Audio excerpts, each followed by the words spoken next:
ছোট্ট আমার মেয়ে সঙ্গিনীদের ডাক শুনতে পেয়ে সিঁড়ি দিয়ে নিচের তলায় যাচ্ছিল সে নেমে, অন্ধকারে ভয়ে ভয়ে থেমে থেমে। হাতে ছিল প্রদীপখানি, আঁচল দিয়ে আড়াল করে চলছিল সাবধানে। আমি ছিলাম ছাতে, তারায় ভরা চৈত্র মাসের রাতে। হঠাৎ মেয়ের কান্না শুনে উঠে দেখতে গেলাম ছুটে। সিঁড়ির মধ্যে যেতে যেতে প্রদীপটা তার নিভে গেছে বাতাসেতে।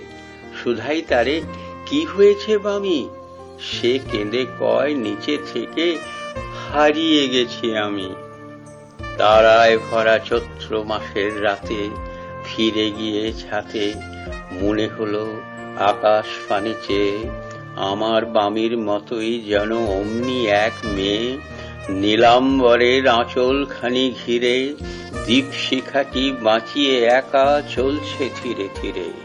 নিভত যদি আলো, যদি হঠাৎ যেত থামি, আকাশ ভরে উঠত কেঁদে, হারিয়ে গেছি আমি।